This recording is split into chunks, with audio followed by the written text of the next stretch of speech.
Hi welcome to my channel. இன்றைக்கி நம்ம அன்னம் சீரியலோட ஃபுல் எபிசோடில் என்ன நடந்தது அப்படிங்கிறத பற்றி தான் இந்த வீடியோவில் பார்க்க போகிறோம். அதுக்கு முன்னாடி நம்மளோட சேனலை சப்ஸ்கிரைப் பண்ணாதவங்க சப்ஸ்கிரைப் பண்ணிக்கோங்க. இந்த வீடியோ உங்களுக்கு பிடிச்சிருந்ததுன்னா ஒரு லைக் பண்ணுங்கள். அன்னம் கார்த்திக் தன்னை பற்றி ரொம்ப உயர்வாக பேசினதை கேட்டு தன்னோட ஃப்ரெண்டான தனத்து கூட அதை பகிர்ந்து பயங்கரமாக என்ஜாய் பண்ணிட்டு இருக்கிறாங்க.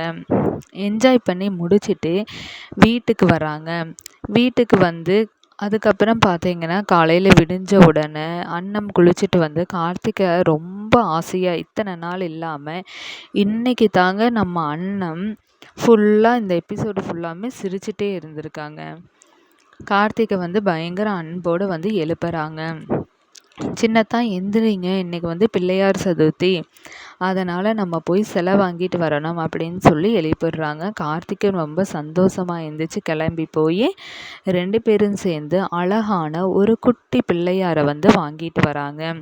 வாங்கிட்டு அந்த பிள்ளையாரை வீட்டுக்குள்ளே கொண்டுட்டு வரும்போதே எல்லாரும் சேர்ந்து நல்லா இருக்குது அப்படின்னு சொல்கிறாங்க.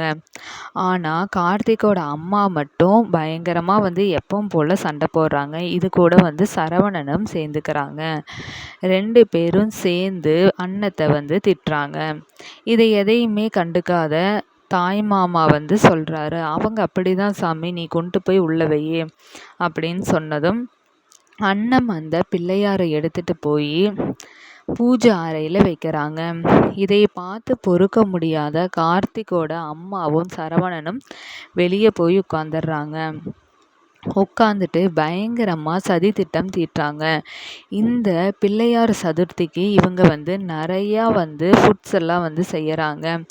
அதை சாப்பிட்றதுக்கும் பக்கத்தில் இருக்கிற அக்கம் பக்கத்தில் இருக்கிறவங்கள அழைச்சிருக்கிறாங்க அப்படின்னு சொல்கிறாங்க. உடனே சரவணன் சொல்கிறாங்க, அம்மா நீ வருத்தப்படாத, யாரையுமே நான் வீட்டுக்குள்ளே விடவே மாட்டேன், வேணும்னா வீட்டுக்கு வெளியவே நில்லுங்க அப்படின்னு சொல்லிடுவேன், நீ வேணாலும் பாரு, இந்த பிள்ளையார் சதுர்த்தியை இவங்க எப்படி கிராண்டாக கொண்டாடுறாங்கன்னு பார்க்கலாம், அதெல்லாம் நடக்க விட மாட்டேன் அப்படின்னு சரவணன் தன்னோட அம்மா கிட்ட சொல்கிறாங்க. டேய் சரவணா, இந்த பிள்ளையார் சதுர்த்தி மட்டும் இவங்க நினச்சது மாதிரி நடந்ததுன்னா அம்மாவோட மாமியார் அப்படிங்கிற ஆட்சியே இல்லாமல் போயிருண்டா, அப்புறம் அவள் தான் மேலே இருப்பா, இது மட்டும் நடக்காமல் பார்த்துக்கோ அப்படின்னு சொல்கிறாங்க. தேங்க்யூ.